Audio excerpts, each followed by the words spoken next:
Yeah. So, do you guys want to cover the ones that you know, and then I'll talk about the stuff I know?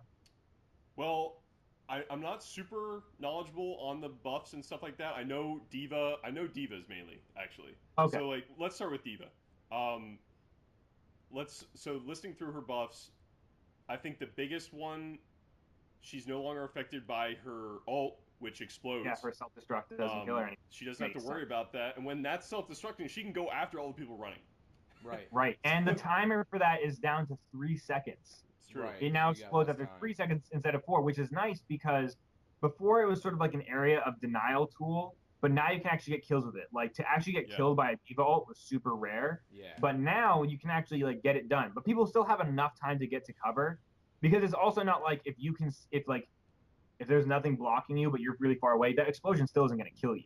So it's not like if you don't get out of the way, you will for sure die, like with the Hanzo ult, which also has a huge audio cue. And then her being able to survive just makes sense. Like I yes. understood like why they did that, but like I still run for the hills every time I get that ultimate off. But Yeah. like if it's not going to kill your allies, why should it kill you? Yeah. Like It doesn't make any sense. you're its Yeah. greatest ally. You pilot that fucker around all the time. Well, I remember the first time I was playing with a diva and her ultimate went off. I ran and then realized I didn't die, and I was like, that doesn't make any sense because diva dies from her Yeah, own ultimate. It'd be really but weird then if it killed your own team. Pretty yeah, That useless. would be terrible. Yeah. yeah. Everybody just runs. It does no one any good. Everyone Everybody dies. run! That'd make for a fun brawl. It All would. divas, every diva ult kills everyone. It would. I mean, Uh, the only good thing that would do would reset the point, like to make a new push. yeah, But but what was I gonna say? And then her other buff was the change. I love the change to her defense and Yeah. her matrix. So shield thing. this is something that's I'm not totally sure how it works. Well, So you I yeah got you. go All right, go go ahead. for it. Yeah, yeah. So now they've remapped it. It's not on E anymore, but it's on the right mouse button. And what you do is that it works like the Reinhardt shield, where you Yes. toggle Yes. it on and off with a 1 second cooldown. If you hold it down for the continue, now there's a bar on the right hand side of your screen to show you how much defense matrix you have. If you let Okay. it go all the way down, it takes 10 seconds to fully recharge. Okay. I think you And when get you what 4 seconds of a shield. you have 4 seconds of continuous defense matrix, and once you let it go, it has a 1 second cooldown, and then you can just use it. You can just click Right. again and start draining it down again. And it works like the Reinhardt shield, but it also works like Farah's jetpack, Okay. where Okay. you use it and then it recharges, but you can like sort of like space it out, and it makes her such a more viable tank. Like for her damage mitigation is huge. Like Yeah. I can pick and choose when and where to block damage and protect my allies and myself when I'm getting out without worrying that I'm going to have now this like 8 to 10 second, I forget how long it was, cooldown, Yeah. and then hope I don't need it in the next couple seconds. Like someone's shooting like a single projectile at me, I'll block it, then I'll go away and I'll still have some charge left over. Like Yeah. running on a bastion, and he expects my defense matrix, so he doesn't fire right away. Oh, I just wasted it. Now he's gonna like totally toast me. He's like, oh, Exactly. yeah. Now I use it. Like when I was playing in the brawl and in the quick play on the PTR, like being able to jump in front of my allies and give them this like defensive shield where any projectiles were getting stopped and they could shoot. Like as a tank, she's so much better, and she hasn't lost any of her great harassment potential and offensive potential as someone who can run into the back lines, bully the backliners, and then get out because her damage hasn't been changed, her movement speed hasn't been changed. But she just to me, the amount of control over that damage mitigation is so much more satisfying than hitting E, hoping that you block the things that you Yeah. want, and then when it's done, you sort of have to like get out. Like this just makes so much more sense Yeah. for her character. Did she get anything else? Yeah. other Was than there those something two? else? Or Um, three there things? there was the change to her ultimate, the change to defensive matrix, and that she doesn't get killed by it anymore. Okay. But I Yeah. think that's it. I think that's it. Um, And you let's said see. Zenyatta got a buff. Yep, Zenyatta and McCree, and then there's like another change that sort of goes over everyone. The one that goes over everyone is that self healing now gives ultimate charge. Right. So, which has changed the rate, the amount it takes to get ultimate for certain characters. Bastion and Soldier 76 now have a Increased a 10% lot. increase for them to get their ultimate, because now every time they self heal, they get ultimate charge. Mhm. Roadhog's ultimate requirement has increased by 45%. Holy shit. Well, the amount of healing that he can output to himself is Yeah. only to himself, Yeah. and it's a lot. Yeah. So I think it'll still work out the same. I think players will probably still find it to get their ultimates as often as they did before, Right. Yeah. because it should counterbalance for that. Mercy's ultimate. Here's something interesting, real quick. So if Roadhog relies more on his self heal, maybe like a healer should almost like stay away from him. I feel like, depending on the situation, of course. But if he's doing his thing, let him self heal when he needs to. Right. That. Well, I mean, he's sort of like the always advantage been of like it. that a little bit, but Yeah. now I think it's even more like necessary. Just let him heal. Yeah. Mercy also got changed. She got a bit of a buff / nerf. You mentioned McCree got a buff change? Yeah, McCree got for his left click. They extended his like mid to like his farthest range, like his really really long range is lower now, but his effective range has been greatly extended to like near Soldier 76. Wow. Nice. Wow. So, but I could like see that like on high skill level pro play is that McCree will start to replace Soldier in some instances, whereas pro players who can get the headshot every time, because each McCree shot does like 140 damage or something. Yeah, it's a lot. It's a lot. He doesn't. I'm probably wrong on that. Don't quote me on that. Well, that's probably good because McCree has been very absent from high level play. Well, once they made the Fan the Hammer a more reasonable, not as easy win potential, his left click still does a lot of damage, but now he can be used from like a little bit farther away, which he should with his left click. It's hard to get those shots every time, so making that nice and rewarding. So he got that buff.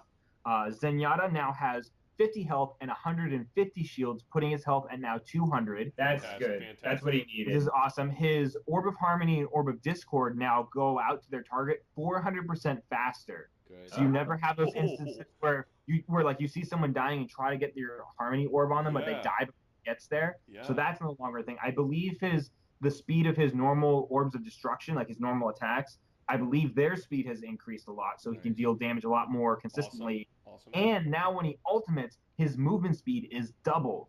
That's now, super helpful. which makes so much sense, because as a healer who needs to be way in the back because he's so slow and fragile, now he can ultimate from the back and get to the fight to do his heals and then get out, which just makes a lot of sense because his ult was sort of like counterintuitive to his play style, because you didn't want to be in the middle of a fight with Zenyatta because he was so squishy. Now he's just a little bit more survivable. Does a little bit more damage to compensate for the fact that his flat healing is not super great. Still 30 heals per second.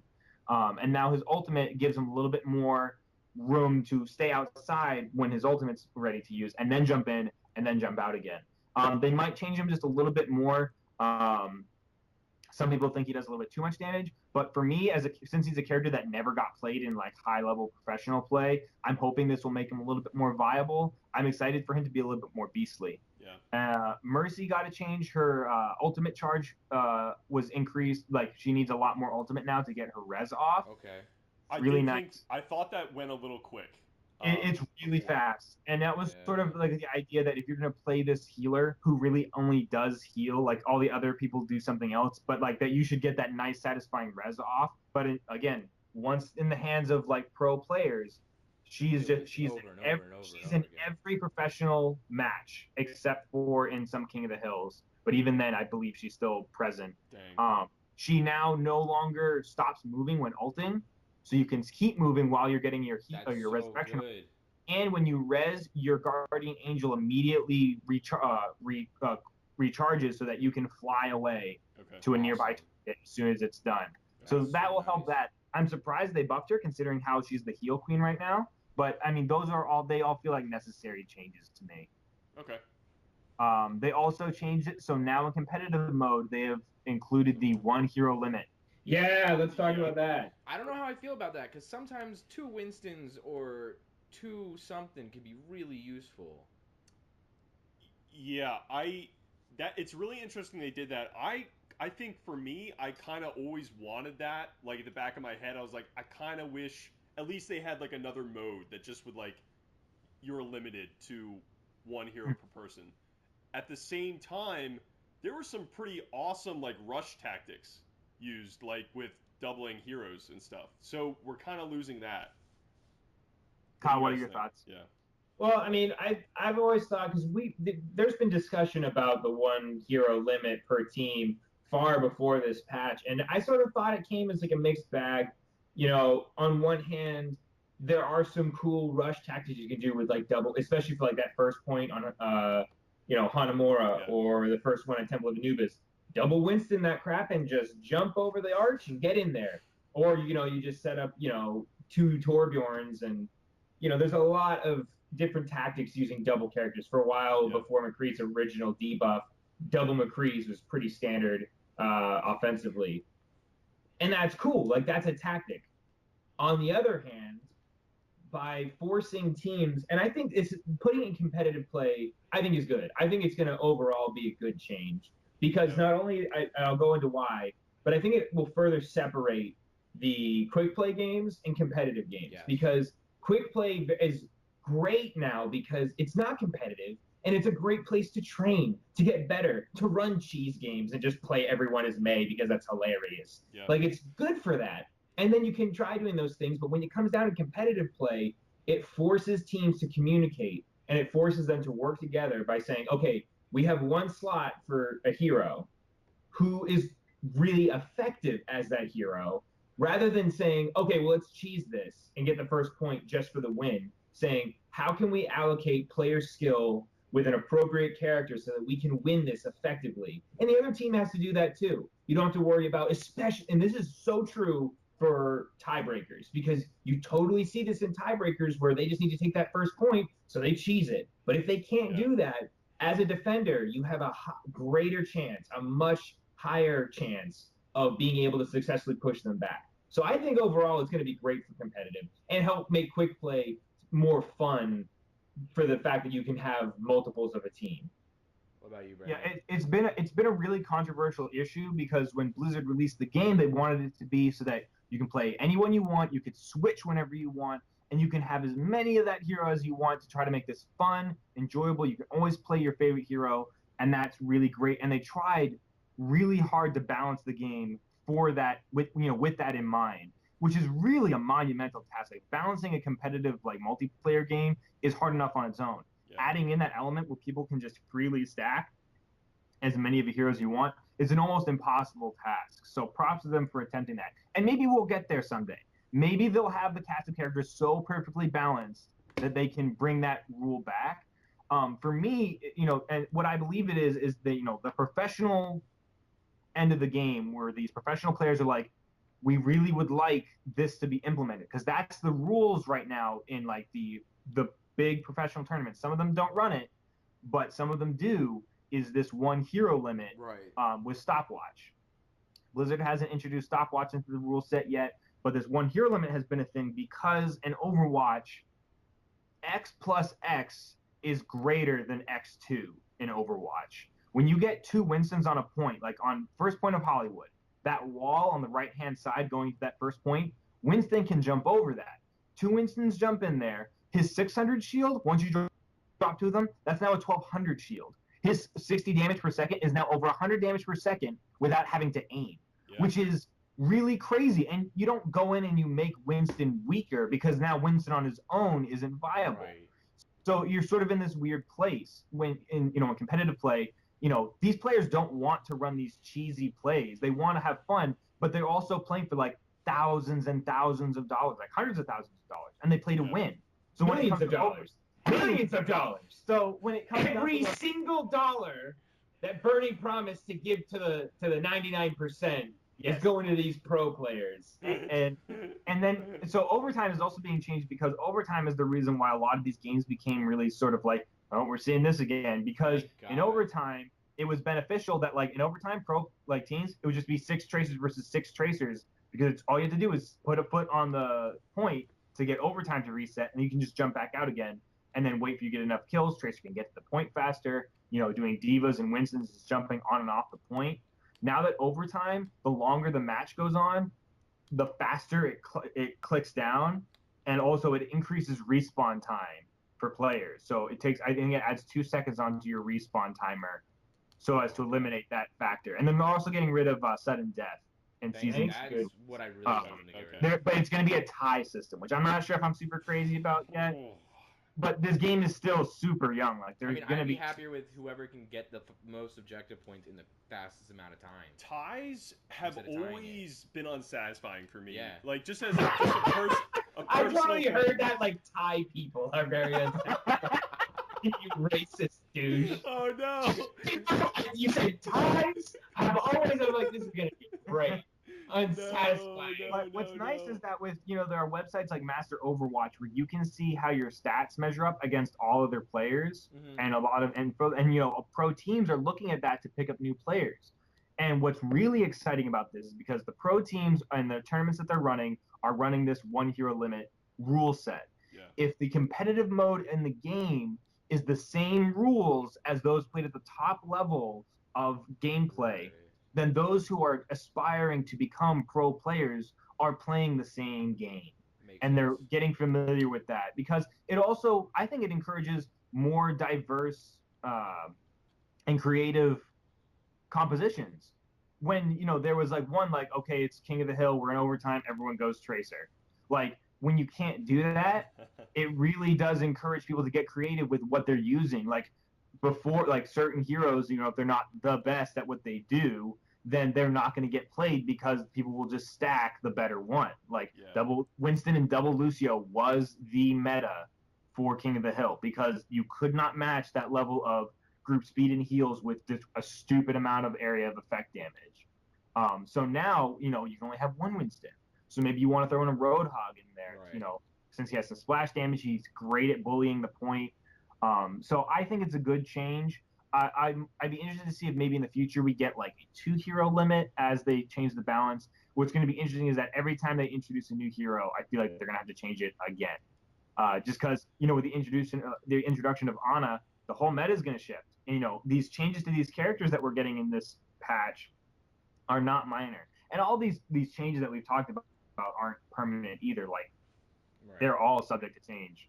So yeah, I'm really excited. I mean, this is sort of creating another. I mean, when we first got our hands on the game, it was this big feeling of exploration. Like we got to see what these characters could do and how they interacted with others. And so these big, almost not play style changing, but like huge, greatly changing adjustments to the characters, plus a new character, sort of recreates that feeling. It's really fun and exciting, and I'm excited that as Blizzard releases these new characters and new maps and stuff, is that we get to sort of experience that again and again. Yeah. Well, we've talked a long time about all these new changes to Overwatch, and I think we can all agree they're mostly good for the most part. Like Kyle said, the character design on Ana could definitely be better. And, the different skins help a little bit. So there's that. And it's so frustrating because it could only be better because the other ones are so perfect. Yeah. Like, they set the bar here with character design, and then Ana, there was like, why did you go do Destiny? Like, you guys are doing so well. Otherwise it's cool, but, like, just not as good as everybody else. So just keep doing what you're good at. Yeah. Anyway. So, let's go ahead and conclude. I'd like to give you guys some time to maybe talk about yourself and, your channel and stuff. I know both of you might be collaborating, actually. Yeah. So this is Brand. So I run the Geek XP. It is a still fairly young channel. I've only been doing this for about a year. I do Steven Universe reactions and analysis when I have the time. Been doing a lot of more like Let's Play and live streaming recently, including Overwatch stuff. And plan on continuing that for a while. I've got a lot of fun. We've got this nice little community growing, and it's a lot of fun. And Kyle is planning on jumping on board pretty soon, and he does some stuff too. So Kyle, take it away.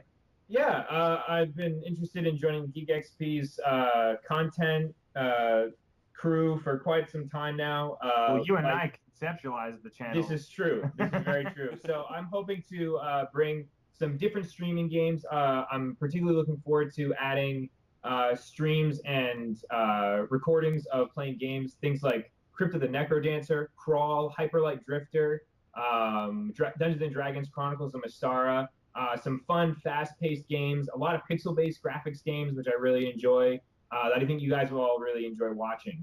Hoping to bring, some interesting collaborations with Brand, talking about things like movies and television. We have interesting chemistry I think you guys will enjoy. Hopefully we'll do some more video stuff so that you guys can see the difference between us, because I know in audio we tend to sound exactly the same. So this video was probably very confusing. But hopefully, Brandon brings a very dapper personality to the Geek XP. I would like to bring some rugged handsomeness for all of you guys out there. That was there it is. There it is. Yeah. Of course. So yeah, looking forward to seeing more of you guys, and stay geeky. Excellent. Well, everyone that watched this, you just got a lot of info on the new Overwatch stuff. Thanks for watching again. Nate, I don't know if you want to say something too. Bye. No one cares. Just And on that please. note, we shall see everyone again. All right, thanks for watching, everybody. Bye, guys. Peace.